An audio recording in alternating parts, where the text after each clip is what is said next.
Never in my years of consuming superhero media have I ever seen a more useless hero than Mark Grayson, otherwise known as...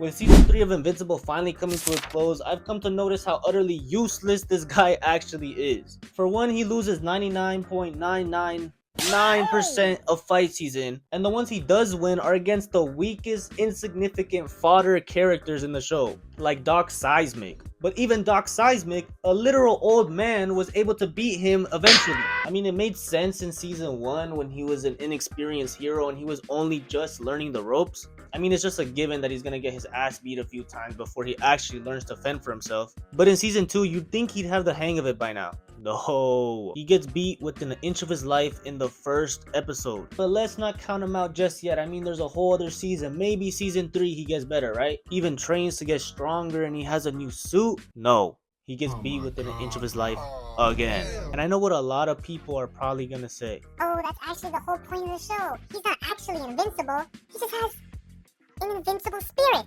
Well, then his name shouldn't be Invincible. It should be Incapable, because he's actually incapable of winning any fight that isn't against the fucking elephant. It gets to a point where he's the one that needs saving every season. He's constantly getting help by other heroes, and he's supposed to be the strongest one out of all of them. Now, you might say, oh, he's actually holding back because he has a no-kill rule.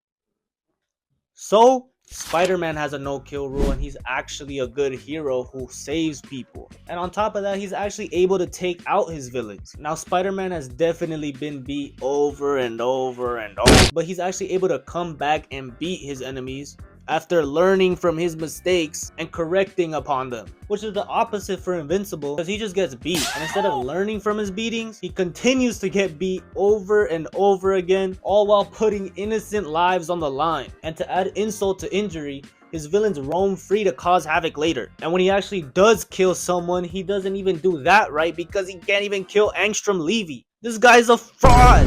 He even got his mom and poor Oliver hurt in the process. Speaking of Oliver, this is what Invincible wishes he could be. Everyone talks down on the GOAT Oliver. Everyone says that he's annoying and he's the worst character on the show, when he's actually top 2 characters in the show. And he's not 2. Oliver does everything Invincible can't. He's faster than Mark. He's smarter than Mark. He's even stronger than Mark. And he's only been alive for what, 1 year? He's done more good as Kid Omni-Man than Invincible has in 3 seasons. Invincible couldn't even take down the Maulers by himself. They beat his ass in season 2 and 3. But then here comes the GOAT Oliver and makes quick work of both of them, showing absolutely no mercy and saving Mark's sorry ass. All while Mark is whining, you shouldn't be here, you're not ready.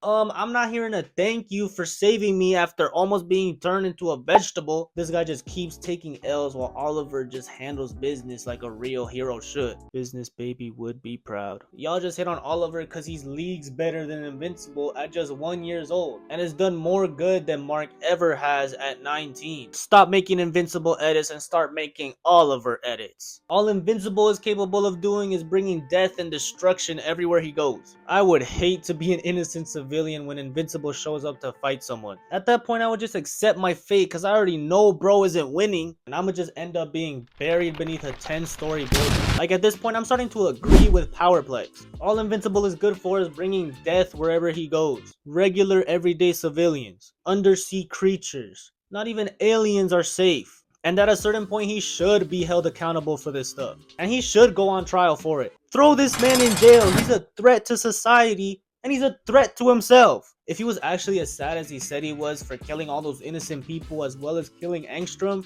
he would take the Daredevil route and throw himself in jail. Oh, but it's okay because he was trying to save people. You're not saving anyone but yourself, criminal. So in conclusion, get rid of Invincible and replace him with Oliver. The world would prosper under Oliver. There would be no more villains, no more fear. It would be a utopia.